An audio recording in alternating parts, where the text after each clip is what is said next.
जय हिंद दोस्तों, कैसे आप सभी लोग।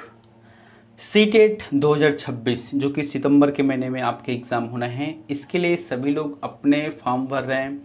जैसे कि पिछली बार बहुत अधिक फॉर्म डाला था, हो सकता है इस बार भी वैसा ही फॉर्म भरने को मिल सके, क्योंकि गवर्नमेंट का आदेश है जो पहले से टीचर बन गए उन सभी को भी सीटेट क्लियर करना पड़ेगा या अपने अपने स्टेट के तहत टेट करना पड़ेगा।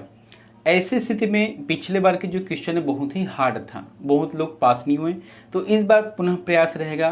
तो ऐसे में आज जो देखने वाले हैं आपके लिए सालवर पेपर जो कि दिसंबर 2018 का है। दिसंबर 2018 में जो पूछे गए प्रश्न हैं, खासकर से जो एसएसटी यानी कि सामाजिक अध्ययन से संबंधित प्रश्न हैं, उसको हम यहाँ पर देखने वाले हैं। ठीक है, तो फिर चैनल पर नए हो तो चैनल को सब्सक्राइब कर देना, बेल आइकन को जरूर दबा देना। पहला प्रश्न देखते हैं, अजंता गुफा चित्रों में इस्तेमाल किए गए रंग निम्न में से किस सामग्री से प्राप्त किए गए। अजंता की गुफा, सबसे पहली बात देखो अजंता की गुफा कहाँ है, तो ये जो है महाराष्ट्र राज्य के जो छत्रपति संभाजी नगर है। अब ये भी नाम परिवर्तन हुआ है, पहले इससे पहले औरंगाबाद था, है ना। तो वहां पर जो है एक गुफा प्राप्त है, मतलब एक बहुत बड़ा क्षेत्र है जहाँ पर लगभग 29 गुफा है, और वो 29 गुफा में ज़्यादातर जो शैल चित्र प्राप्त हुए सभी बौद्धकालीन हैं, गौतम बुद्ध से संबंधित है ना। और उसी के जो शिल्पकारी के उत्कृष्ट नमूने वहाँ पर देखने को मिलते हैं। अब यहाँ पर क्या लिखा है कि उस गुफा में जो इस्तेमाल किए गए रंग है वह किस सामग्री से प्राप्त किए गए। अब एक चीज बताओ, आज के ज़माने में अलग अलग रंग हैं, ठीक है, लेकिन उस समय कुछ रंग हुआ करता था क्या? नहीं, ज़्यादा से ज़्यादा लाल रंग का प्रयोग करते थे। या कोई भी पत्तियों का प्रयोग है, या कोई भी प्रकार के पौधों का, या खनिज, या जो मिल सके उसका कलर को उपयोग करते थे। तो आंसर क्या रहेगा? पौधा और खनिज, यहीं से जो है रंगों की प्राप्ति होती थी। दूसरा प्रश्न है, कौन भारत की संविधान सभा में मसौदा समिति के अध्यक्ष थे? काफी इंपॉर्टेंट है, यहीं पर देखना। सबसे पहली बात तो यह है कि भारतीय संविधान सभा का जब गठन किया गया, ये कब की बात है? जुलाई 1946 की बात है। उसके बाद दिसंबर 1946 में प्रथम अधिवेशन हुआ, 9 दिसंबर को, फिर 11 दिसंबर को द्वितीय अधिवेशन हुआ, इस प्रकार से हुआ था। तो जो मसौदा समिति के अध्यक्ष बनाए गए थे ये 1947 की बात है, क्योंकि समिति का गठन 46 में हुआ था, बाद में मसौदा समिति लाया गया। तो इनके जो अध्यक्ष थे वो कौन थे बताइए? BR अम्बेडकर थे कि राजेंद्र प्रसाद थे कि जवाहरलाल नेहरू थे या C राजागोपालाचारी? कौन हो सकता है इसका आंसर? Doctor BR Ambedkar. तीसरा प्रश्न, 18वीं सदी में किसके नेतृत्व में बंगाल में धीरे धीरे मुगल नियंत्रण से अलग हो गया? एक समय तक बंगाल या पूरे भारतवर्ष में मुगल शासन चल रहा था, यानी कि मुगलों का कंट्रोल था, लेकिन 18वीं सदी में बंगाल में धीरे धीरे मुगल का जो नियंत्रण है वह समाप्त हो गया। तो इसके पीछे कौन था? एक ही व्यक्ति था जिसका नाम क्या है? मुर्शिद कुली खान। ये जो है एग्जाम में पूछा गया है, मुर्शिद कुली खान, जिनके नेतृत्व में बंगाल से धीरे धीरे मुगल समाप्त हो गए। इसके बाद इनके एक पुत्र हुए जिसका नाम क्या है? अलीवर्दी खां। इनके नेतृत्व में बंगाल एक शक्तिशाली राज्य बना था। अगला, सबसे पुरानी पांडुलिपियां खालिस्तान पर लिखी गई थी। देखो अभी तक जो ज्ञात पांडुलिपि है वहां तमिलनाडु में है, सबसे पुराना। तो जो तमिलनाडु में जो प्राप्त पांडुलिपि है वह ताड़पत्रों की, या कह सकते जो भोजपत्र होते हैं उसमें लिखा गया था, वो संस्कृत भाषा में है। ये भी याद रखना है, संस्कृत भाषा में है।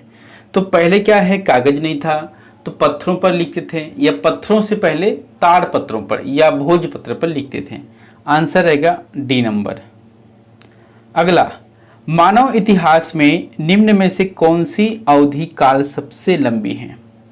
बताइए। जैसे कि मानव इतिहास के बारे में हम पढ़ते हैं, मध्य पाषाण काल है, नवपाषाण काल है, महापाषाण काल है, पूरा पाषाण काल है।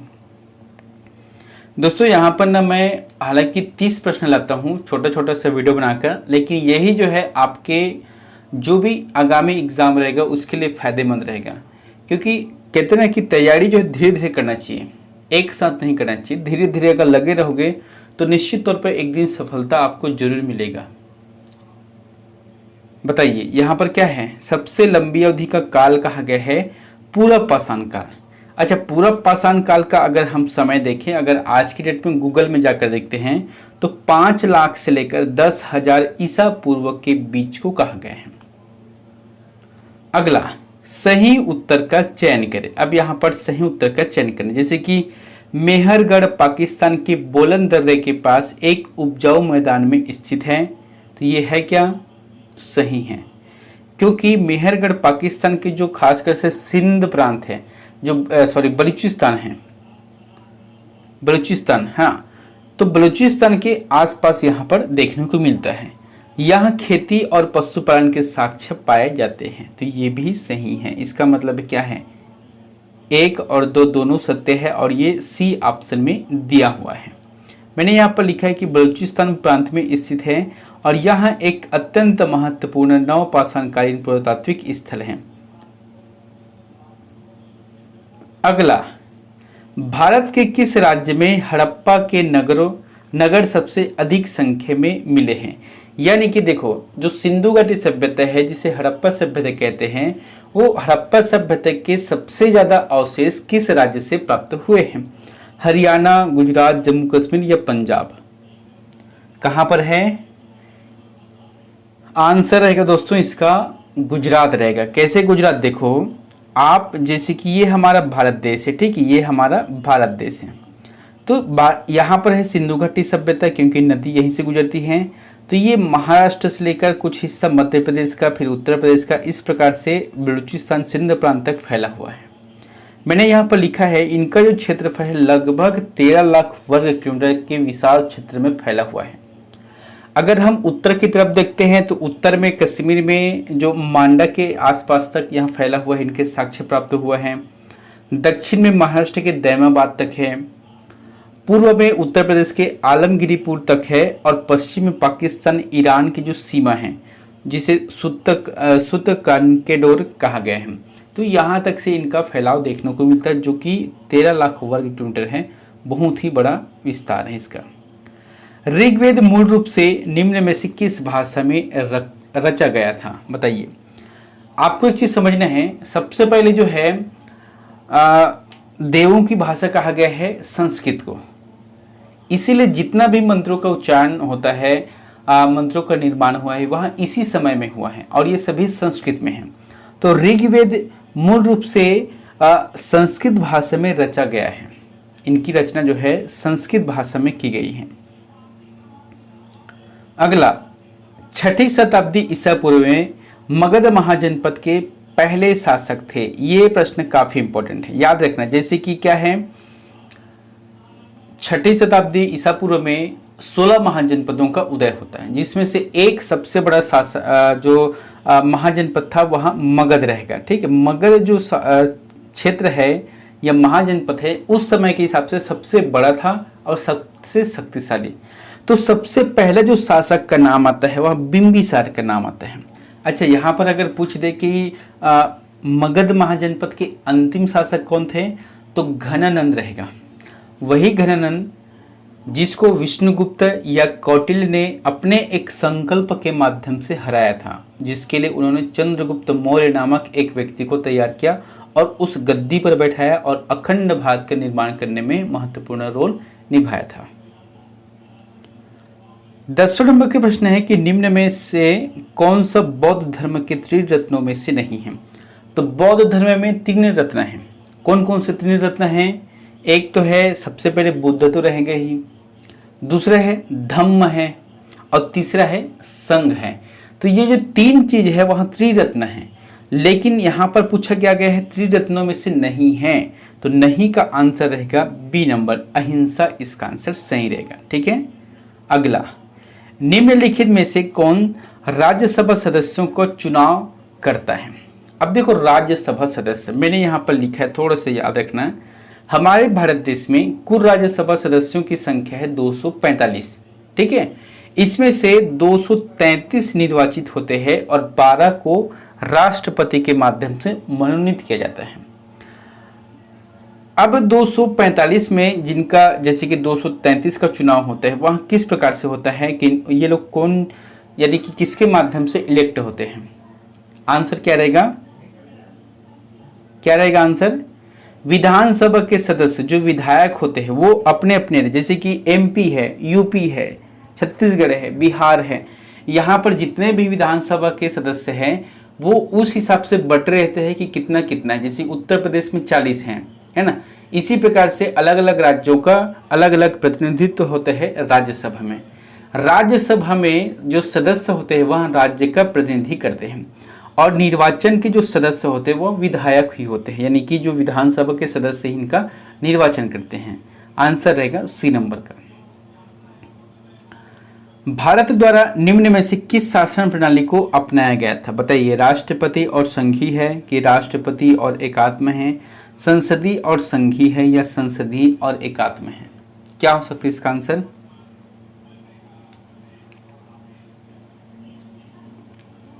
आंसर आ जाएगा इसका संसदीय और संघीय। अच्छा, संसदीय और संघीय कैसे? देखो, हमारे देश में जो शासन प्रणाली है वहाँ संसदीय और संघीय है, क्योंकि संसदीय शासन प्रणाली यह ब्रिटेन या ब्रिटिश संविधान से लिया गया है, जिसके अंतर्गत लोकसभा के सदस्यों का निर्वाचन प्रत्यक्ष निर्वाचन वयस्क मताधिकार के द्वारा होता है। ठीक है। और संघीय व्यवस्था के तहत, यहाँ पर है ना संघीय व्यवस्था के तहत केंद्र और राज्यों के बीच शक्तियों का वितरण हुआ है। आंसर रहेगा सी। 13 नंबर का प्रश्न है कि अनुसूचित जातियों के लिए कितने संसदीय निर्वाचन क्षेत्र आरक्षित हैं? अब आप देखो, लोकसभा में कितना है? 545 है।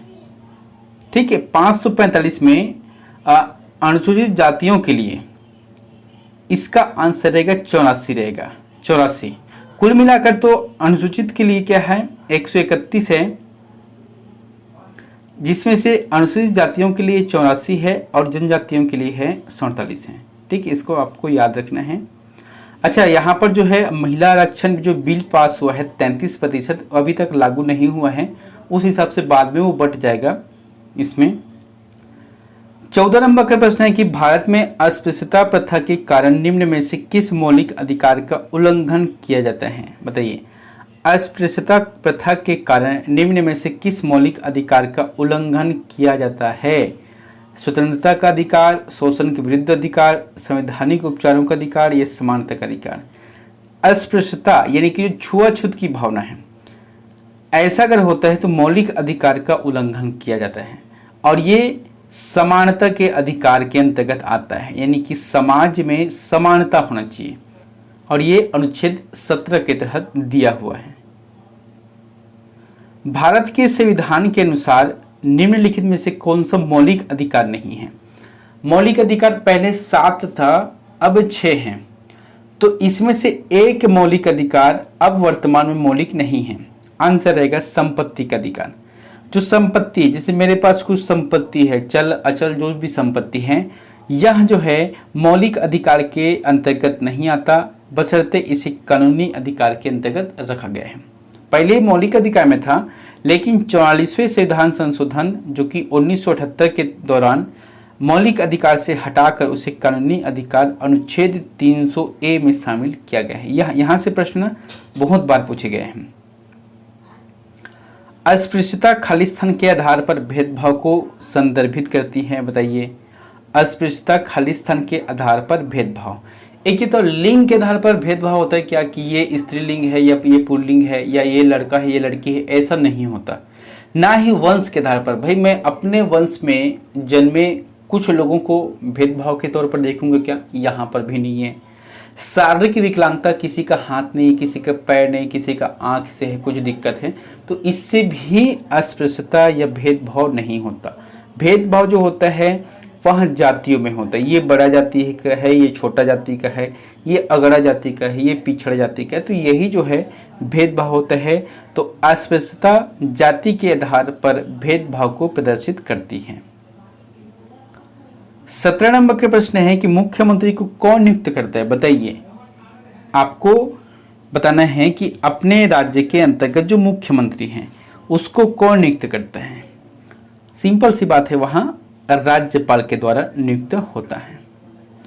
राज्यपाल को कौन नियुक्त करता है, ये प्रश्न आया हुआ है। ठीक है, राज्यपाल को कौन नियुक्त करता है, इसको जो है राष्ट्रपति नियुक्त करता है। हालांकि इनके शपथ जो है उस राज्य के मुख्य न्यायाधीश दिलाता है। प्रधानमंत्री का चुनाव कौन करता है, बताइए। प्रधानमंत्री का जो चुनाव है मुख्यमंत्री करता है कि संसद करता है कि सांसद और विधायक करता है या मंत्रियों के परिषद करता है। दोस्तों याद रखना है, जब लोकसभा का चुनाव होता है तो हम सभी लोग वोट देते हैं, किसके लिए, सांसद के लिए, ना कि प्रधानमंत्री के लिए। फिर उन्हीं सांसदों में से एक दल मतलब अपने बहुमत दल या विधायक दल के नेता चुने जाते हैं जो कि प्रधानमंत्री कहलाता है। तो आंसर बी रहेगा, सांसद। प्रधानमंत्री का चुनाव सांसद करते हैं। निम्नलिखित में से किसको भारत का पहला नागरिक कहा जाता है, तो भारत का प्रथम नागरिक ये कौन होता है, राष्ट्रपति होता है। राष्ट्रपति जो है प्रथम नागरिक होता है। राज्य का प्रथम नागरिक कौन होता है, राज्यपाल होता है। यहाँ पर आ गया ना पुनः कि राज्य का पहला नागरिक होता है राज्यपाल होता है, या किसी भी जैसे ग्राम पंचायत का प्रथम नागरिक होता है वहाँ सरपंच होता है। भारत का वर्तमान राष्ट्रपति कौन है, आप सभी को पता होना चाहिए। दोस्तों जैसे कि ये पहले एग्जाम में आया था ना, तो उस हिसाब से उस समय के प्रधानमंत्री को पूछा गया था, लेकिन इसी को हम बदल देते हैं वर्तमान की बात, क्योंकि वर्तमान को ही पूछेगा भाई, पिछले जो रिकॉर्ड है उसके हिसाब से नहीं लेगा। तो भारत का वर्तमान राष्ट्रपति है द्रौपदी मुर्मू है। अच्छा, यहाँ से पूछ दे कौन से क्रम का है, तो देश के जो क्रम है उसमें 15वीं क्रम के यानी कि 15वें नंबर के राष्ट्रपति है द्रौपदी मुर्मू, जिन्होंने अपने कार्यभार को 25 जुलाई 2022 से संभाला है। भारत के संविधान में निम्न में से किसका उल्लेख नहीं किया है, मतलब भारत के संविधान में निम्न में से किसका उल्लेख नहीं किया है, सरकार का ढांचा को, राजनीतिक दलों के नाम को, नागरिकों के अधिकार को, राज्य और केंद्र शासित प्रदेशों के नाम को। तो भारतीय संविधान में ना राजनीतिक दलों के नाम को लिखित नहीं किया है। कौन से है बीजेपी, कौन से कांग्रेस, कौन से टीएमसी, कौन एसपी, बीएसपी, जो भी है इन सभी का नाम भारतीय संविधान में नहीं है। ठीक है, आपको याद रखना है। अगला, राज्यसभा में सदस्यों को कौन नामांकित करता है, जैसे कि बताया था ना 12 ऐसे सदस्य हैं जिसे राज्यसभा में राष्ट्रपति नामांकित करता है। ठीक है, और लोकसभा में सिर्फ 2, तो अब शायद लगता है कि लोकसभा के 2 सदस्य को हटा दिए गए हैं, 12 ही होते हैं। तो 12 में जैसे कि 6 क्षेत्र हैं, कला है, खेल है, या जो उत्कृष्ट कार्य करते हैं, ऐसे व्यक्तियों का चयन करते हैं राष्ट्रपति के माध्यम से। इसके बारे में अनुच्छेद 82 के अंतर्गत दिया हुआ है और 4थी अनुसूची में भी इनका उल्लेख है। निम्न में से कौन भारत की संविधान सभा का अध्यक्ष था, निम्न में से कौन भारत की संविधान सभा का अध्यक्ष था, बताइए। प्रथम जो इनका बैठक हुआ है 9 दिसंबर 1946 को, और इस समय अस्थायी तौर पे सच्चिदानंद सिन्हा को बनाया गया था। फिर इसके 2 दिन के बाद 11 दिसंबर को एक पुनः बैठक होता है जिसमें डॉक्टर राजेंद्र प्रसाद को स्थायी तौर पर भारत का संविधान सभा का अध्यक्ष बनाया गया था, इसलिए बी आंसर सही रहेगा। निम्न में से कौन भारत का एकमात्र भारतीय गवर्नर जनरल था, यानी कि यही व्यक्ति सबसे अंतिम का था, एकमात्र भारतीय गवर्नर जनरल ये है डॉक्टर सी राजागोपालाचारी, है ना, सी राजागोपालाचारी इसका आंसर सही रहेगा, जो कि एकमात्र भारतीय गवर्नर जनरल थे।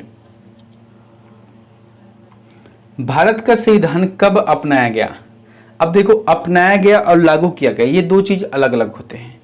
अपनाया गया मतलब स्वीकार किया गया या बनकर पूरी तरह से तैयार हो गया था, ये 26 नवंबर 1949 की बात है, लेकिन 26 जनवरी 1950 को लागू किया गया, तो ये लागू करने वाली बात है। 28 नंबर का प्रश्न है कि किसने भारत की रियासतों को एकीकृत करने में निर्णायक भूमिका निभाई, बहुत ही इंपॉर्टेंट है, क्योंकि अगर रियासतों का एकीकरण नहीं हुआ रहता तो हमारे देश का संविधान का कोई महत्व नहीं होता। हमारे देश का आज लगभग कितना है 550 से अधिक छोटे छोटे देश रहता है, छोटे छोटे देश। ऐसे में सिर्फ एक व्यक्ति ने रोल निभाया, वह सरदार वल्लभ भाई पटेल। इन्हीं के नेतृत्व में रियासतों का एकीकृत किया गया। आंसर आ जाएगा ए नंबर। अगला, कौन भारत के संविधान की संवर्धित सूची के मामलों में कार्य करता है? भारत के संविधान की संवर्धित सूची के मामलों में कार्य करता है तो याद रखना है, एक तो होता है संघ सूची, एक होता है राज्य सूची, एक होता है संवर्धित सूची। संघ सूची में केंद्र सरकार ही नियम बनाती है, राज्य सूची में राज्य सरकार नियम बनाती है। एक होता है संवर्धित सूची, ये संवर्धित सूची में केंद्र और राज्य दोनों सरकार मिलकर नियम बनाती है, नियम कायदे कानून का निर्माण करती है। ठीक है, तो आंसर आ जाएगा डी नंबर का। दोस्तों, अब अंतिम का प्रश्न आप लोगों के लिए होमवर्क है और इसका आंसर में प्लीज कमेंट बॉक्स में जाकर जरूर बताएं। बहुत ही प्यारा सा प्रश्न है। क्या है कि विशेष रूप से निर्मित टैंकों और तालाबों में, जो तालाब होते हैं या टैंक होते हैं बड़े बड़े, वहां पे मछली का प्रजनन कहलाता है। तो मछली पालन को क्या कहते हैं? विटीकल्चर, हर्टिकल्चर, पीसीकल्चर या सेरीकल्चर। तो ये जो 4 ऑप्शन है ना, इसमें से आपको ये बताना है कि कौन सा सही रहेगा। ठीक है, चलिए मिलते हैं नेक्स्ट वीडियो में एक नई जानकारी के साथ। Thank you.